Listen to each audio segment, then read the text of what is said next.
Hello and welcome, you're watching the Boxing Supplement. I'm at the SW Pro Gym in Loughton, Essex. With me is Lokko, trainer of Richard Commey. How are you doing today? You okay? Yeah, I'm okay, I'm doing good. You're doing good. Fantastic spar earlier. Were you impressed with Richard?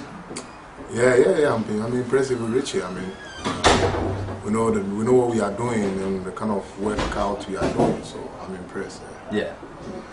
So you've, as he said, you know, you've known each other for like 20 odd years or whatever.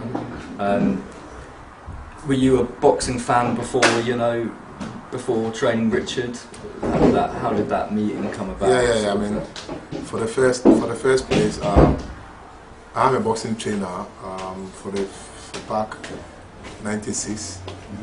As at now, I have been in boxing, so I have a long year experience in it. So I'm doing my boxing already before I pulled Richard, or before Richard came to do boxing. So I'm there already. So I'm doing it. Yeah. See you later, guys. Take care.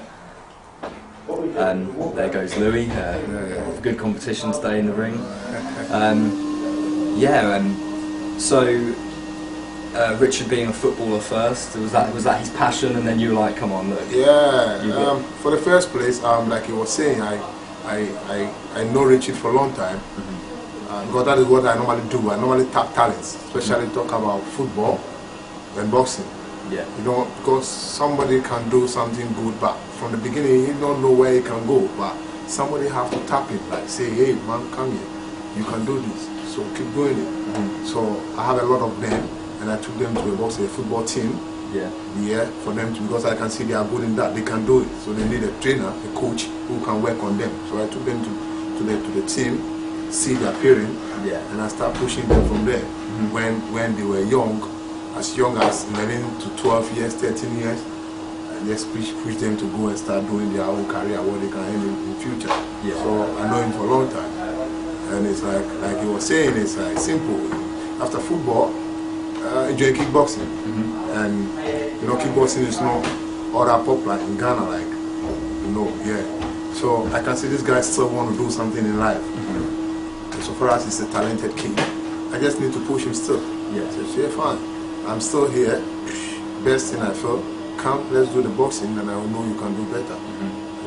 And later, that's his path, that's meant to be. And later he came and he said he want to do it. But lucky for him, I normally based in the US. But the way the boy said I want to do it, and I have accepted to help him, I have to live there as my residence. I have to leave 2011 finally to come and stay in Ghana just to work on it, just to work with him.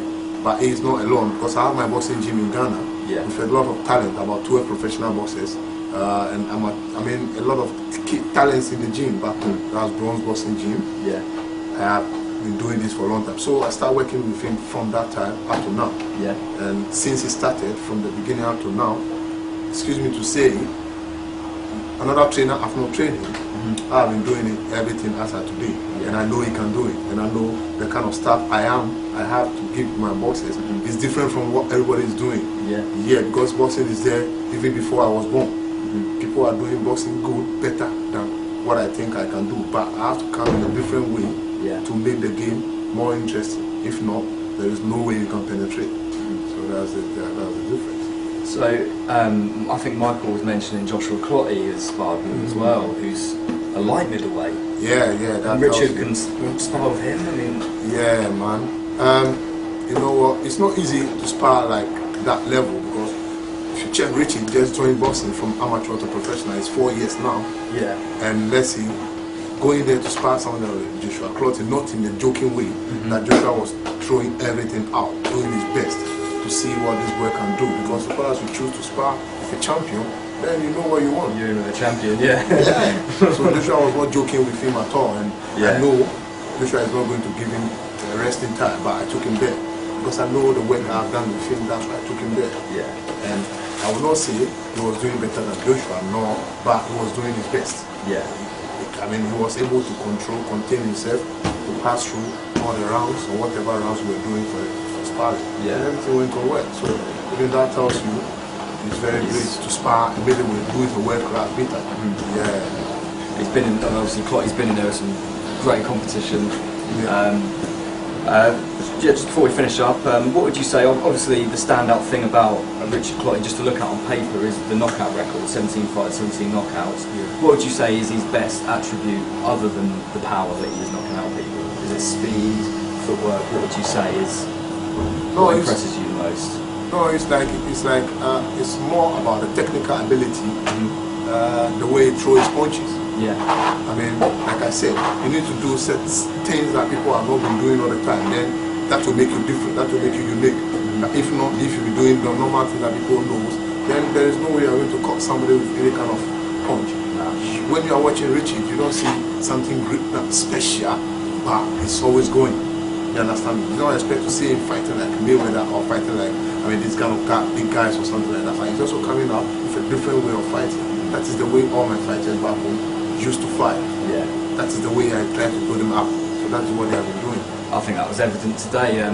He was throwing shots that I wasn't expecting. Louis obviously wasn't expecting, and the footwork was, for me, one of the most standout things. How he's got this wide stance, and he was able to cut the ring off, and just before you knew it, Louis was in a corner and just having to sort of defend himself, or and yeah. That's what I'm saying. I said it depends upon the way you come out with technical ability, technical stuff. That will give you the edge to do what you can do better. If not, forget what you are talking about. You can't be the champion you want to be, because people are doing whatever you want to do in boxing. People are there already before you. Yeah. So you need to be exceptional, a little bit exceptional to come out. Especially, especially when you are coming from Africa. Yeah. Or coming from a country that they don't have all the facilities there to come out with the great stuff you want to come out. But if you can come from there and have something different, people will have difficult to see how to receive that punch or how to defend that punch. That makes you somebody that you can use that one to push yourself up. So that is what we have been working on, and that's what I'm making sure you should do. You should stop copying people, but listening to what I'm saying and polish that one, and that one can push it. And that is what you saw. I'm lucky you were here. You were there to see the sparring, and you know what I'm talking about. Yeah, I was very impressed. There's not a lot on YouTube, you can't do your research on this guy so much, but yeah, I was very impressed, and I think you've got a great fighter there and a really lovely guy as well. Thank you very much for your time as well. Yeah, no worry. All the best for the 12th and the rest of the future. Expect more. Yeah. More Richie alone. Yeah. I have more talents there in Ghana, in the Bronx boxing gym, that are coming up, and they'll be fantastic. They are ready to work. They are ready to work. It's all about a boxer who is ready to work. That's it. A boxer who is ready to work. If you are not ready to work, if you are not dedicated to what you want to do, then you have to forget it. Because when you want to work with me as a manager, as a boxer, and you are not ready to do it, please then don't come close to me, because I will make you work. Yeah. Even you as a manager, you have to be ready to work, because I don't sleep. No. Yeah, so that's cool. No remorse on this. You work. Yeah, hard work, dedication. Yeah, you have to do it. There is no world champion in the whole world who have not put in good effort. If you don't put in good effort, then you will be a fake, flashy one. Yeah. Within the step 2, then you are off. Yeah. Because it's by chance that you were there. You need to work and work hard. That's it. And Richard always looks in great shape, so he's working hard right now. Yeah, man. Before we came from Ghana to this place, we have a lot of training already before we came, and since we came, you know what is going on. It's not easy for us to get someone to fight earlier on, so we keep on training, and we have about 4 months already here training, so you can see it. Yeah. It's not easy to go away from your family, come and stay, keep training. So it's a lot of work you have to put in. Well, I look forward to the adventure. Sure. By the end of on the 12th, everything will go on well. Yeah. We hope. It's not an easy fight, but all the best for both fighters, definitely. Thank you. Okay, thank you very much for watching.